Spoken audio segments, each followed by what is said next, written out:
Remember that goal you set at the start of this year that you swore you'd keep? Maybe you were gonna work out more, eat less, make more money, or lose more weight? And you kept it up for a week or two, but what happened? You went back to your old ways and eventually gave up on it. You told yourself that this year was gonna be different. This year you'd actually get that six-pack you've been wanting, but no. You're still the same fat fuck you've always been. But don't worry, you're not alone. In fact, only about 9% of people actually complete their New Year's resolutions, and 43% of people quit by the end of January. So in today's video, I'm going to be telling you exactly why this happens and how you can become part of the 9%.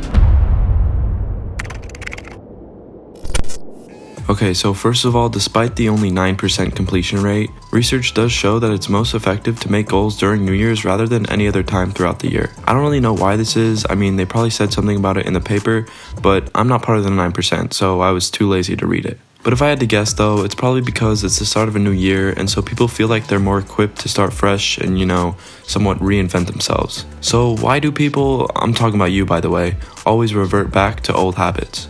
Well, it all has to do with people's perceptions. Typically, when you set a goal, you're aiming for the stars.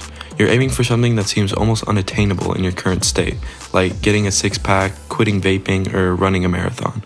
You're basically being overambitious with your goals and then not actually being able to stick to them. Let me tell you what you should be doing. First off, quit aiming for the stars.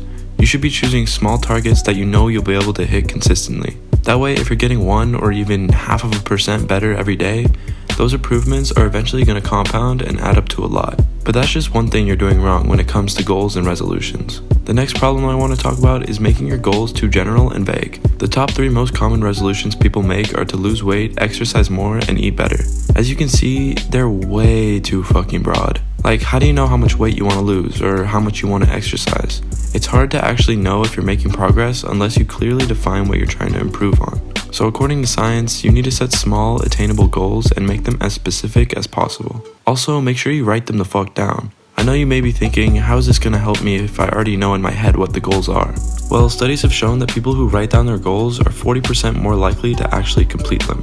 So there you have it, Mr. Know-It-All. And even if it just made you 5% more likely to complete your goals, how long does it really take to get a pen and write a little sentence down? Not even 5 seconds. So I think in the end it's definitely worth it. Actually, you know what? Why don't you leave your New Year's resolutions in the comments below, because that way you're already taking a little step towards completing them. Plus, if you do actually end up completing them, come back to this video and leave a comment saying you finished, because I'd be interested to see how many of you actually finished them. Anyways, let's move on to the next reason why so many people fail their New Year's resolutions, and it has to do with willpower. See, a lot of people think completing their New Year's resolutions has to do with having more determination or being able to resist temptation more, but in reality, willpower is a finite resource, meaning some days you're gonna have more and other days you're gonna have less, which is completely fine. But that means that relying on willpower really isn't the best way to go about completing your goals. Research has shown that it's actually better to restructure your environment so you have to exert less willpower in order to stay consistent with your goals. This could be as simple as not leaving treats and snacks out, or even just not buying them at all if you're trying to lose weight. You just need a way to change your environment in a way that allows you to make better choices that align with your goals. This actually leads me to my next point. My final point in this video is distractions. Studies have shown that when you get distracted from your work, it can take 20 to 25 minutes for you to get back into it. This means every single time you pick up your phone or talk to a friend or something, you're wasting almost half an hour that could be spent on completing whatever it is you want to be doing. And don't get me wrong, I'm not trying to be like one of those self-improvement bros saying you need to get rid of everything in your house except for a desk, a chair, and just work 24/7. But if you have a set time where you want to be working,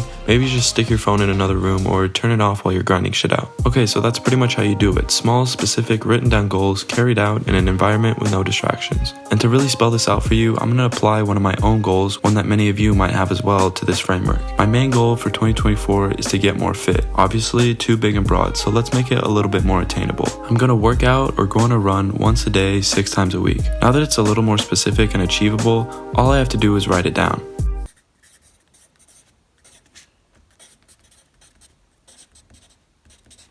Would you look at that? I now have a New Year's resolution that I'm 100% gonna follow up on until next year. Nah, but at the end of the day, it's up to you whether you want to be part of the 9% or not. If you really want to achieve your goals, you better be willing to put in the effort, or else it's really not gonna work out. And I don't know, maybe you're cool with that. Maybe you like how you are right now, and that's totally fine.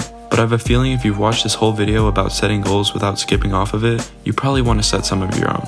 So go do it. Anyways, I know this video is a little different than what I normally post, but I hope you enjoyed. If you did, make sure to go down and spank the sub, like, and comment buttons for me. Otherwise, it's been me, Kel, and I'll catch you in the next one. Later.